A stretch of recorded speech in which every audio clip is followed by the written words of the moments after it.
খুলনা, বাগেরহাট, সাতক্ষীরা ও পিরোজপুর নিয়ে গঠিত নৌ অঞ্চলে ২০২৪ সালের জানুয়ারি থেকে এই অক্টোবর পর্যন্ত ২২ মাসে উদ্ধার হয়েছে ৭০টি মরদেহ। নৌ পুলিশের তথ্যমতে এদের অধিকাংশই হত্যার শিকার। মৃতদের মধ্যে ৪৫ জন পুরুষ, ৮ জন নারী এবং ১৭ জন শিশু। এদের মধ্যে শনাক্ত করা সম্ভব হয়নি ২৫ জনের পরিচয়। মরদেহ গুমের জন্য নদীকে বেছে নিয়েছে অপরাধীরা, বলছেন মানবাধিকার কর্মীরা।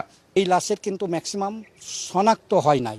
যখনই একটা লাশ শনাক্ত হবে না এবং অপরাধীরা গুম করার চেষ্টা করে নদীতে ফেলে, তখনই অন্য অপরাধ কিন্তু বেড়ে যায়। এই মৃত্যুর বিচার যদি না পায়, সেই ক্ষেত্রে কিন্তু মানবাধিকার লঙ্ঘন হয়ে থাকে। মরদেহগুলির ৪০ ভাগ রূপসা নদী থেকে, ভৈরব নদ থেকে ৩০, পশুর নদী থেকে ২০ এবং অন্যান্য নদী থেকে ১০ ভাগ উদ্ধার হয়েছে।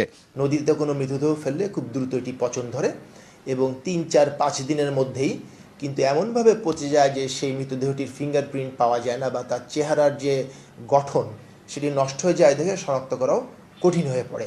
সব মশার বিরুদ্ধে সুরক্ষা দিতে এলো বসুন্ধরা এক্সট্রিম অ্যারোসল, মশার বিরুদ্ধে এক্সট্রিম সুরক্ষা। সামাজিক অস্থিরতা এবং কঠোর আইনি প্রয়োগের অভাবে অপরাধীরা বেপরোয়া হয়ে উঠছে বলে মনে করছেন সংশ্লিষ্টরা।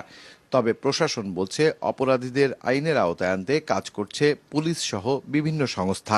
যে এই অপরাধের সঙ্গে কিন্তু ভিতরে অনেক গভীর হয়তো অন্য কোনো গডফাদার জড়িত, সে কিন্তু কোনো সময় আইনের আওতায় আসতেছে না। এই কারণে তদন্তটা শুধু কে খুন করলো তা না, কারা খুনের পরামর্শ দিল, কারা এটা নিয়ন্ত্রণ করতেছে, তাদেরকে শনাক্ত করতে হবে। তাহলে এই ধরনের অপরাধ কমে যাবে বলে আমি মনে করি।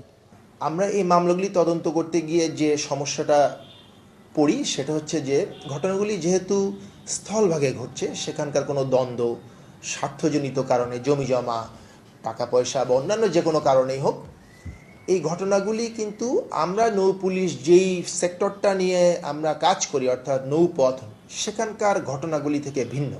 ২০২৫ সালে নৌপথে মরদেহ উদ্ধারের ঘটনায় ৯টি হত্যা মামলা হয়েছে। তবে এসব মামলায় একটিও তদন্ত প্রতিবেদন জমা দিতে পারেনি পুলিশ।